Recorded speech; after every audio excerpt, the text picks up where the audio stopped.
My name is Ron, and I'm the pastor of Vitalpoint Church. Welcome to those of you online.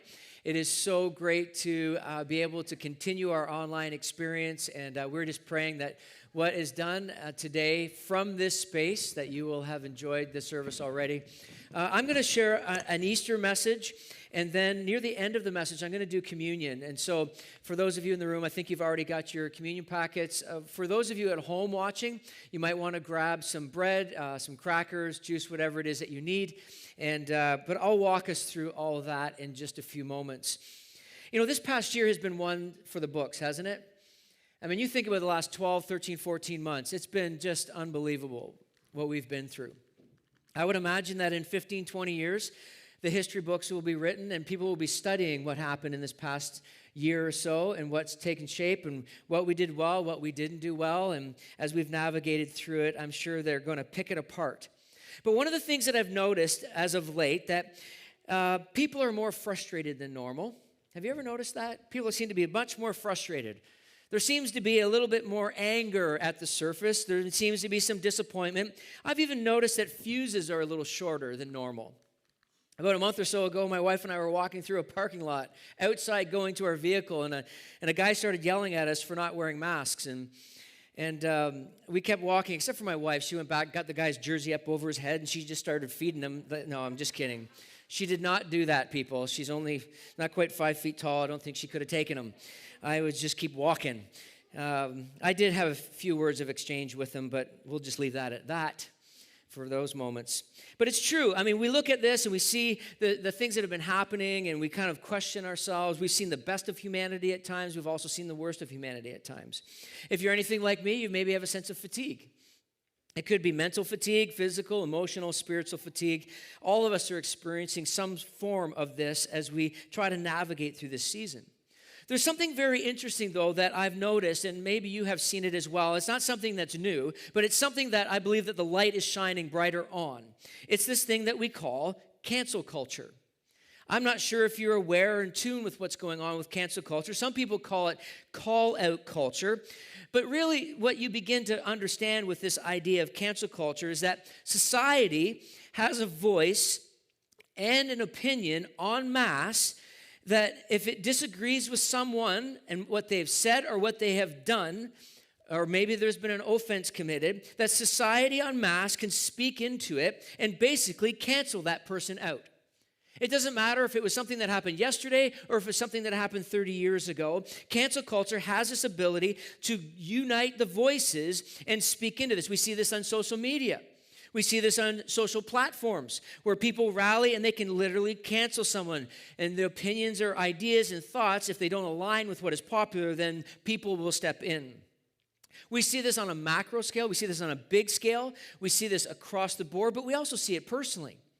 I know I see it personally from my own life at times where maybe I see someone do something on social media, and maybe you do the same thing. Hopefully I'm not all by myself on this.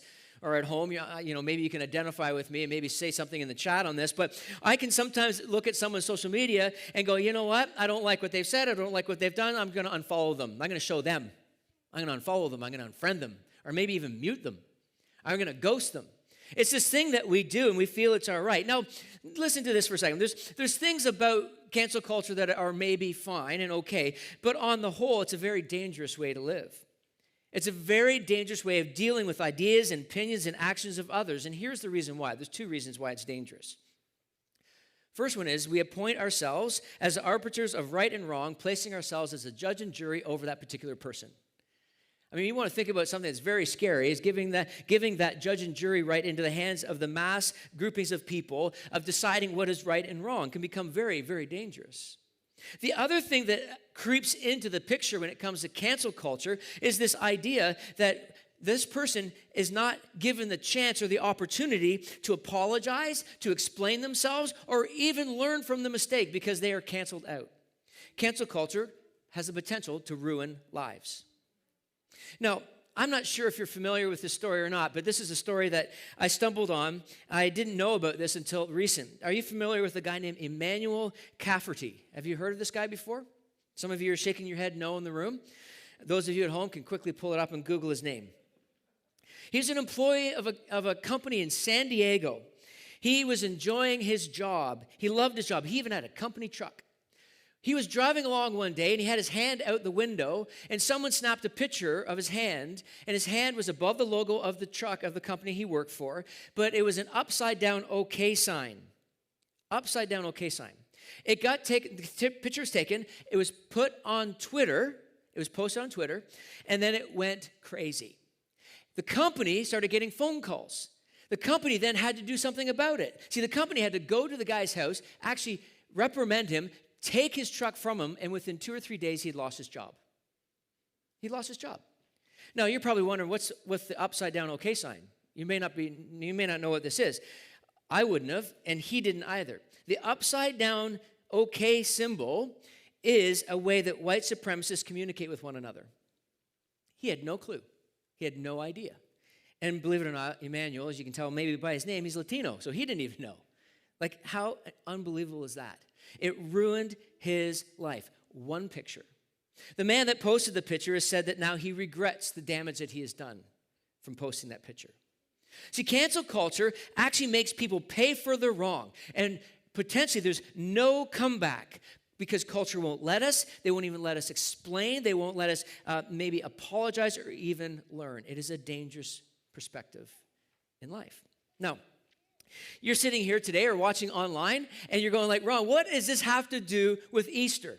What does cancel culture have to do with Easter? I would say this to you. It's a good question if you're asking that. It's a good question to ask. But here's the thing. It is all about Easter because as dangerous as cancel culture is in the general populace, we need to look at it from a different perspective because Easter is about canceling something in our lives that we can't take care of ourselves in order for us to have a new beginning.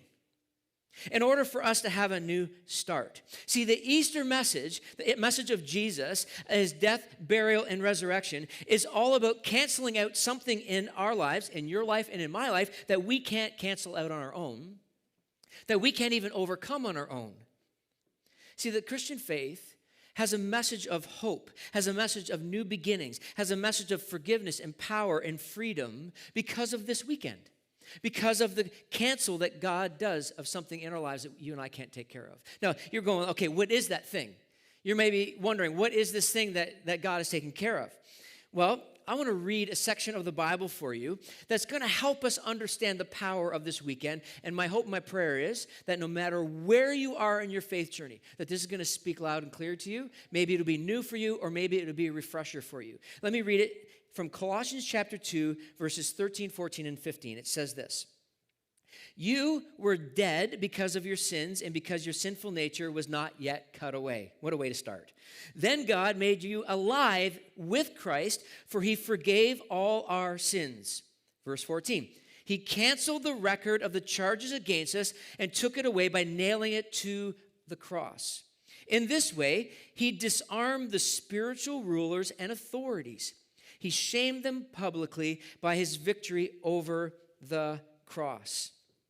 All right, what is happening here that's going to help us better understand the message of Easter and how important this is? There are two things that come into play that Paul talks about, the Apostle Paul who wrote this. There are two things that come into play, two words that make us a little bit squirmy. It's the word sins and sinful nature.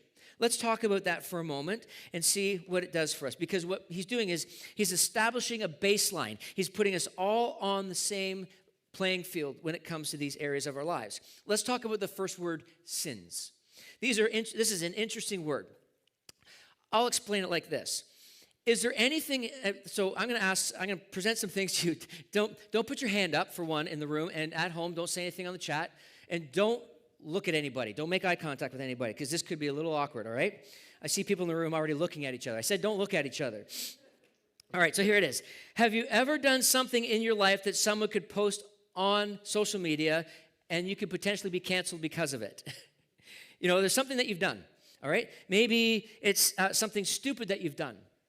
Or maybe it's treating someone poorly, or you've lied, or you've cheated, or, you know, it's something stupid that's created pain, or something that you've done that you're ashamed of, or it's created guilt. For parents, have you ever yelled at your kids? Don't look around. And if you're with your kids at home, I'm sure they're looking at you now, giving you that look. We've all done these things, right? See, the easiest way to explain the sins is to recognize there are things in our lives that we just know deep down are out of bounds. These things that have created shame and guilt, and these things that have made us feel kind of awkward, these things that happen in our lives. You have them and I have them. I have them. And I know some of you are waiting for me to share some of my ugly moments. But I'm not going to because I'm afraid you're going to cancel me, so I'm not going to do it. Right? See, there's this thing that happens to us where we understand that there's a brokenness about ourselves, that we recognize our actions. Now, here's what you need to understand, that these actions, these things that someone could take a picture of and post on Twitter, are these things that are evidence of what Paul refers to as the sinful nature. He refers to it in this verse where he says, you are dead because of your sins, and that your sinful nature has not been cut away yet. This is the condition in which we are born with. So the sins is evidence and proof of the condition of which we are born with. A child does not need to be trained how to be selfish. They just are, right? I've got a granddaughter now that I can see how selfish she can be at times when she's got a toy. She doesn't like to share it. She wants to keep it for herself. It is evidence of our own selfishness through how we are born. I came across something very fascinating about sin and sinful nature and the word dead, which is not something that we like to talk about all that often. It's a way to, kind of make us feel awkward and uncomfortable. But this idea of dead is we are dead outside, spiritually dead, outside of a relationship with Christ. Spiritually dead, so outside of relationship with Christ. Dead, hear this, is the permanent state of disobedience to God. Or another way to see it is our condition is to see one's soul separated from the enlivening influence of God, which leaves us without eternal hope. That's a pretty big definition to describe our condition. Our souls are separated from God, separated from the influence and the power of God because of the fact that we are born with this idea of being dead. Now, the section of the Bible is explaining all this very clearly for us. And the reason why we start here is because we will never understand the depth and the power of Easter until we come face to face with the reality of these two things that Paul talks about. We just can't grasp the depth of it, of what Easter is about, without truly understanding what our condition is. See, our condition is dead, spiritually dead, in a state of disobedience to God. Apart from God, our souls are dead, our hearts are dead. So we come to this place where we recognize that the only way to see the good news, are you ready for this at home? The only way we can see the good news and understand the depth of the good news if we understand our condition. It's the only way. It's the only way. See, when we step into this moment about Easter, when we think about what we're celebrating right now, we begin to understand something very powerfully about God, is that God doesn't look at our condition and go, hope you figure it out. I hope that you can kind of work some stuff out and get a little bit gooder and so that you can overcome your badness. And no, God says, you know what? In my love, in my compassion, I am going to move towards you to take care of this thing called sin, to take care of this thing called the sinful nature. This is what the Easter message is about. It's about moving. See, the cross is about canceling out the sin and the sinful nature. That's what the cross is about. I'm not sure which camera I should look at. Am I looking at this one? Okay. Thank you, camera guy with a hand in the air. Listen. This is the power of the cross in this season, is to recognize that the cross is what cancels out the sin. Okay? Look at verse 14. I'm not sure if it's coming up on the screen or not because we don't have screens in the room, but I'll read it for you anyway. Verse 14, he canceled the record of the charges against us and took it away by nailing it to the cross. He canceled it. He took it away. Why? Because he nailed it to the cross. Nailed it. I just thought of that. He nailed it. Like literally and figuratively. He nailed it. The things that go on in your brain when you're up here. He canceled the charges against you, against me. I don't want you to shrug this moment off and just kind of go, oh, that's kind of nice. I want you to understand the depth of it. That the only way that we can be made alive from our state of being dead is to understand that it was nailed to the cross and canceled. Another way of looking at canceled in an older version of this is this idea of being blotted out. I love that. Blotted out. In the Bible, financial records were often kept on parchment paper, and the writings could be washed off and removed, canceled, blotted out. Another writer in the Psalms wrote it like this in Psalm 103, our sin is removed from us as far as the east is from the west. If you think about it, they never meet. That is awesome. This is the power of this moment. There's this prophet Isaiah in the Old Testament that hundreds and hundreds of years before Jesus went to the cross to cancel the sin debt, he wrote these words. He said these words, but he was pierced for our rebellion, crushed for our sins. He was beaten so we could be whole. He was whipped so we could be healed. All of us like sheep have strayed away. We have left God's path to follow our own. Yet the Lord laid on him the sins of us all. Listen to this. He was pierced, he was crushed, he was beaten, he was whipped. Why? So that we could be made whole and be healed. A sin debt that we could not pay, that was held against us. God, in his cancel perspective, said, I will step in. I will take care of this. This won't ruin you. I can forgive you. I can give you life, and life to the full. Friday is, we call it Good Friday, and I can't wait for next Easter, because we're going to be having a Good Friday service next Easter. We tried having one for this year, but we couldn't because we couldn't get the building ready in time and all the rules and everything. You know what I'm talking about. Trying to remain positive. But Friday was the horror of Jesus' death on the cross, pinned the sin of the world upon the cross. Saturday, the awkward silence. Anyone like silence? No, I don't. The awkward silence of Saturday, then we got Sunday. Oh, we got Sunday. Because the Sunday comes around and the tomb is empty. Empty. Empty. Vacant. They tried to lock him down. Oh no. Oh baby, no. Jesus walks out. He says, I'm back. Okay, he didn't really say that, but you know what I mean. See, the truth is that Jesus walked out of the tomb so that we could have a new beginning. Cancel culture wants to say, you're done. Sorry, you're ruined.